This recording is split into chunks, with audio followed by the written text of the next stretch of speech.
a nivel personal tengo esa conexión con este dibujo, hay una conexión muy cercana.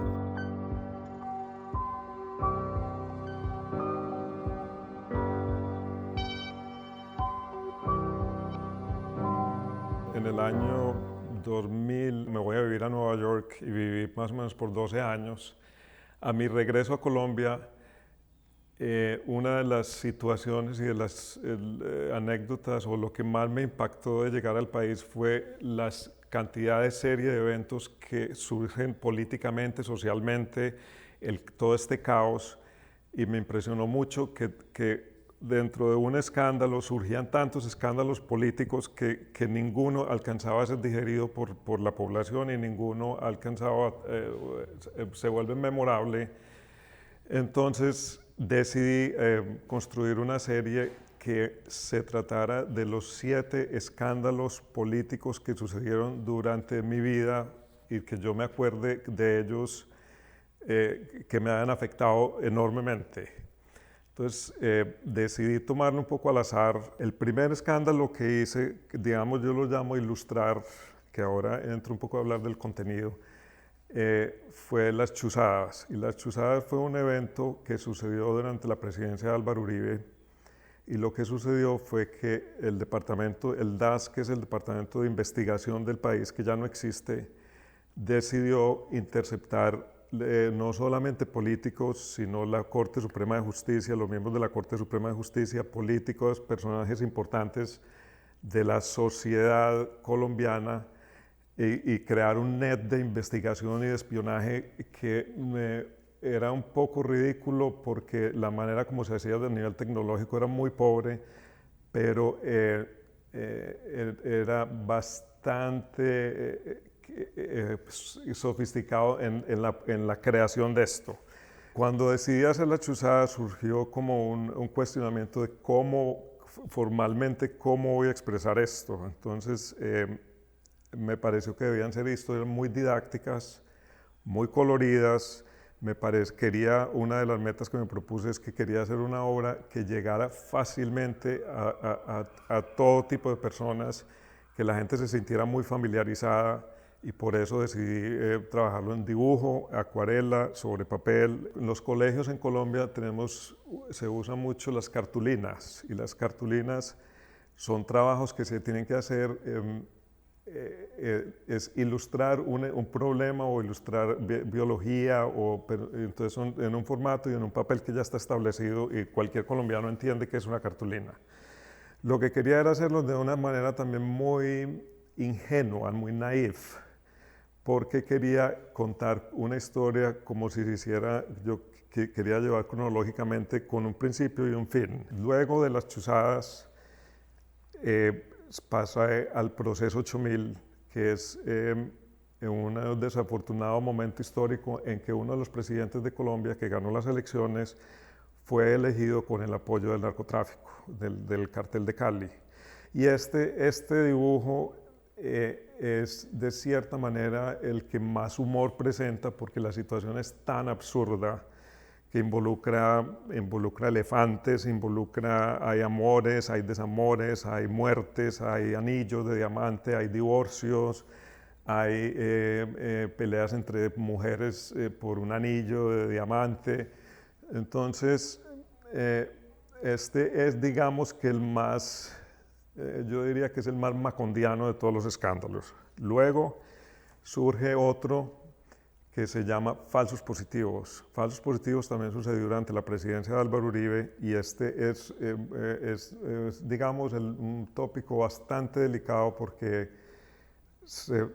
está muy reciente y está muy cercano al corazón de todos los colombianos, y básicamente lo que sucedió en cortas palabras es que el presidente de la República le dio a los generales del ejército y a todo el ejército, por cada guerrillero que fuera asesinado o dado de baja, digamos, no digamos asesinado de baja, todo el ejército iba recibiendo unas tipos de compensaciones y de premios que eran premios, por ejemplo, días libres, más vacaciones, cierta remuneración económica. Entonces lo que sucedió fue que el ejército empezó a reclutar de los barrios pobres de todas las ciudades de Colombia a reclutar ciudadanos ofreciéndoles que unos trabajar en otras ciudades o en otros lugares, los transportaban a cierto punto, los asesinaban y los vestían de guerrilleros. Este fue fue un escándalo muy doloroso porque alcanzó a tener 6.000 víctimas y esto sucedió por un periodo de más o menos de años, pero no fue una cosa de un corto periodo de tiempo. Y ahora lo que presento en CIFO es la toma del Palacio de Justicia, que es de cierta manera también muy memorable para mí porque a nivel personal, yo en esa época estaba en la universidad estudiando arte en Los Ángeles y por casualidades de la vida entré a un hotel a recoger a alguien o una situación, a encontrarme con alguien y de pronto entré a la cafetería de este hotel y habían 7 televisiones y me acuerdo que empecé a ver el Palacio de Justicia de Colombia en llamas y esto me sorprendió a nivel personal, me pareció una experiencia absolutamente extraña de ver todas estas televisiones en un país extraño, en una ciudad completamente ajena a esto, encontrarme con esta experiencia fue bastante choqueante. Entonces, cuando uno empieza la investigación, el proceso de investigación de cada escándalo, van apareciendo anécdotas que son divertidas, van apareciendo información dolorosa. Y a mí lo que me interesa es tratar de poner todo lo que encuentre durante el periodo de investigación, tratar de que todo esté en el dibujo. Por ejemplo, en el dibujo hay hay gallinas por toda la Plaza de Bolívar y las gallinas me interesan porque aparentemente en la cafetería del Palacio de Justicia hicieron un pedido como de 1.500 pollos y nadie se explica por qué el ejército el ejército no le llamó la atención que en la cafetería, sucediera esto y fue el M-19 que estaban tratando de tener comida mientras se tomaban el Palacio de Justicia, mientras permanecían allí para alimentarse pues, con los pollos. Yo quería captar como un momento, ese momento oscuro, por eso el paisaje es negro, por eso es un dibujo que no es tan refinado como, digamos,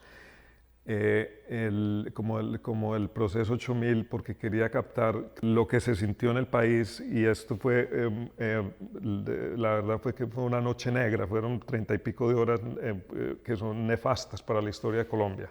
En el otro extremo quise dibujar a los presidentes y a todo su grupo de ministros con ciegos, con palos, con instrumentos de personas invidentes, porque se cuenta que hubo un caos total dentro de esto. Tomó de tal manera por sorpresa al gobierno que hubo un caos total y las comunicaciones se rompieron entre el ministro y el presidente.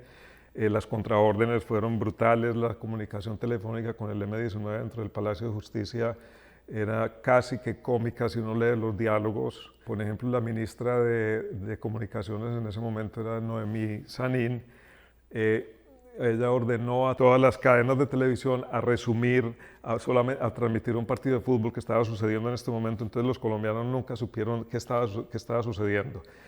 Me interesa mucho hablar dentro de estos dibujos, hacer una crónica lo más certera posible a mi manera. Para mí era muy importante que estos dibujos no cayeran dentro de digamos, una ilustración obvia y panfletaria del suceso. Yo quería transmitir, de cierta manera, quería transmitir como mi propia versión del evento, de una manera que llegara a todo el mundo. Me interesa muchísimo y siempre ha sido parte fundamental de mi trabajo el humor.